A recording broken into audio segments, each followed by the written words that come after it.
Welcome back, everybody. My name is Jason.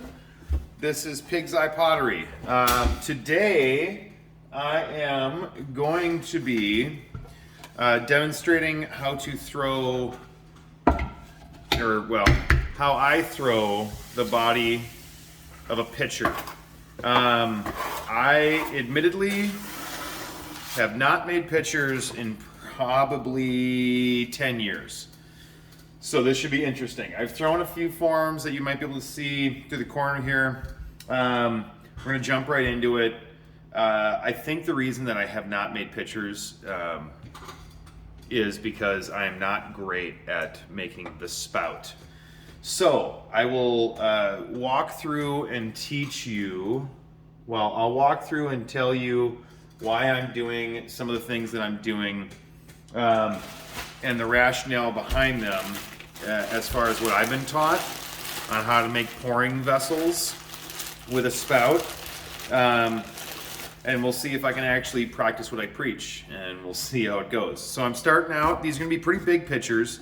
I'm starting out with about 5 pounds of clay. I'm gonna round the bottom here so that when I do that, no, that was super off center.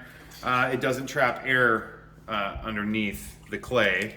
And then, let's get this centered. Again, larger volumes of clay, just clay in general. I am going to cone the heck out of this to make sure I'm not inadvertently trapping any air bubbles or catching any air bubbles in there.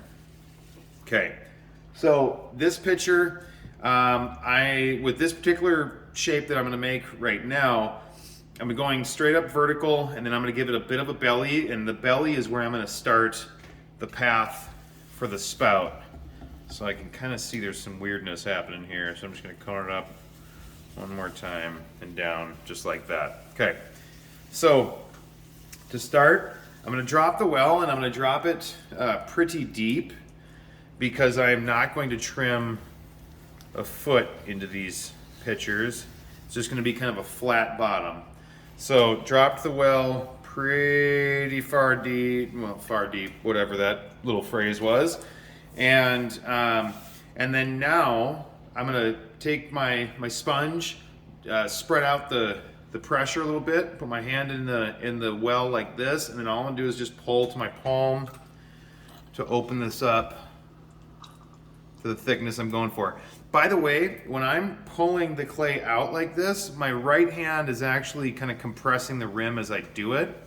So even though I'm grabbing the clay and pulling out, I'm also pushing down to keep the material in control, and to also compress the clay down a little bit and give it some more strength for future pulls.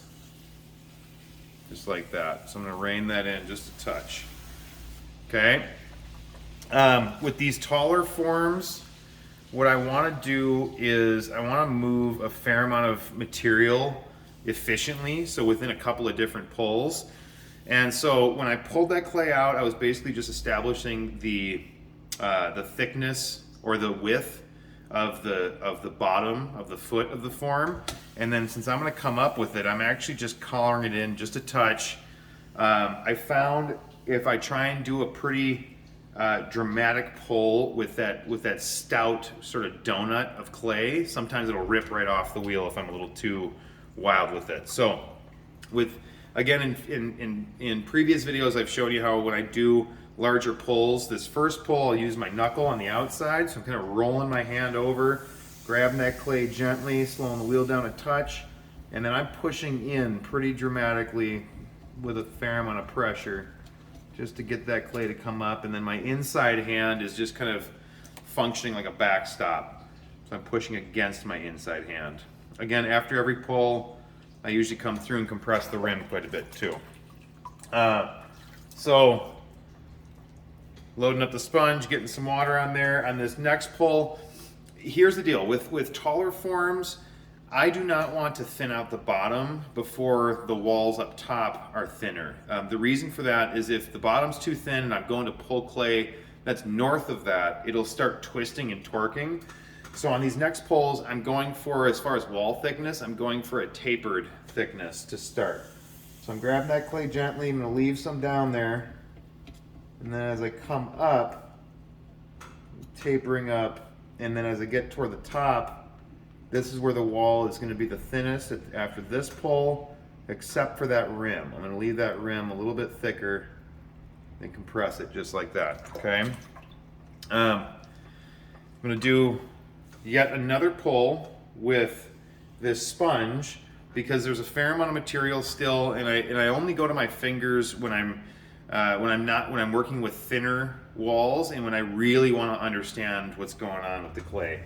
The sponge is great for moving more clay at a time, but at least for me personally, I need to feel it with my bare fingertips in order to understand exactly how thick the wall is and kind of what I'm working with, like that. So kind of rolling over the rim just like that. I'm not sure if the camera's picking this up, but you can start to see some twists already happening in there from the walls getting thinner. So on this next pull, I'm moving just to the fingertips. I might get some more twist happening. We'll see what happens. And then after this one, I'm going to integrate this metal rib tool to really compress the walls. So making sure the clay is nice and wet, grabbing the clay gently, and moving up slowly. And actually I'm going to start very gently with that soft belly shape. I don't know if you saw what my thumb just did there, but it just kind of grabbed that rim to rein that rim in a little bit toward the end of the pole there. Just like that, okay? I want this neck to be more narrow as compared to the belly, and so what I'm gonna do now is get my hands really wet and just very slowly, very gently collar that rim in, just a touch. That's gonna make the rim a little uneven, but that's fine. None of my pots are really that symmetrical anyway. And the higher end of it is where I'm probably gonna end up making the spout. Okay, so I wanna get this pretty thin now. So now I'm gonna integrate this metal rib tool. I'm gonna slow the wheel way down, and I'm gonna push in with this metal rib tool, and then my inside fingers are trying to find that edge of the tool. And once I've found it, I'm gonna move up extremely slow and controlled. And so I pushed in there at the bottom to give it kind of a foot. And now I'm pushing out to give it more of a belly. I like for vessels that hold things, liquid, food, whatever, I like for them to look full. So that's what I'm going for with this. I'm gonna make this belly a little more dramatic and push it out a little bit more on this next pull. First I wanna come back through, see how much clay I'm working with, add a little bit more water, and then I'll do another pull here. By the way, I'm not trying to cut into the clay, which I inadvertently did down there. So when I'm holding this rib tool, I'm using my thumb and my pinky to kind of bend it. So I'm only contacting the clay where I want to contact the clay. So now I'm coming up a little bit, and I want to exaggerate this belly a little bit more.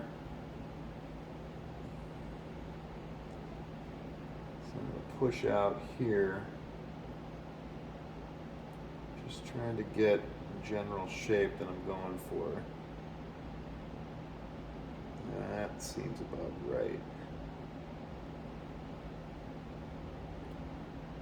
And I'm going to refine this shape a little bit more before I call it quits. Just like that. Okay, I'm actually going to make that belly a little bit more dramatic. I'm going to actually turn the tool because I still keep cutting into this foot down at the bottom. So I'm going to turn the tool and use the curved end to kind of cut some of that clay away. There we go.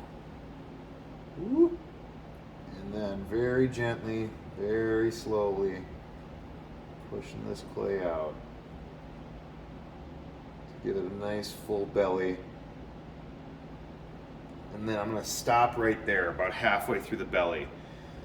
Sometimes this works, sometimes it doesn't, but what I'm going to do from here on out is I'm going to actually start from the top, and I'm going to push that clay out.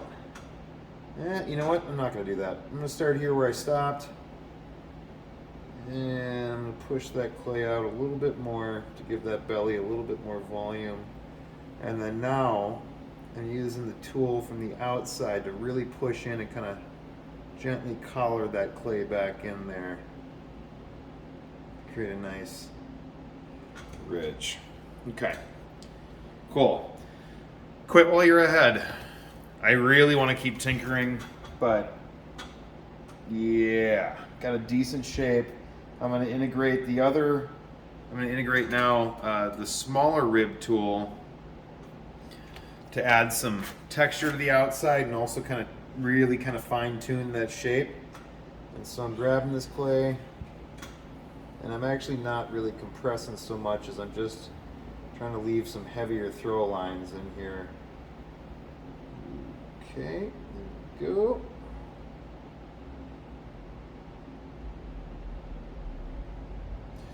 I'm really trying not to think this too hard, trying not to pay too much attention. Just trying to get a general shape that I'm going for, moving the tool around randomly. And then when I get to the rim here, I like leaving wavy lines up top. I just like the way they look.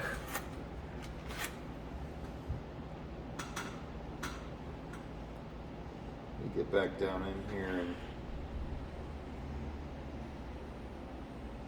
again, this is kind of a tricky spot to be in, because if you kind of go down the tweaking rabbit hole and changing the shape and whatever a whole bunch of times, you're really sort of running the risk of wearing the clay out. Easy, bud. There we go.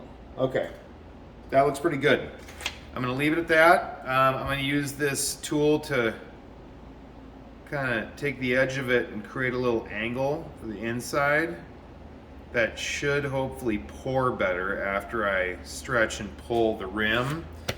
And then I'm going to use the sponge to soften that so there's really no super crazy sharp edges happening there.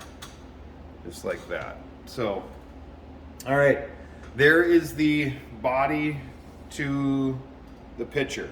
The idea I have for this is, so I'm going to stretch one side, put a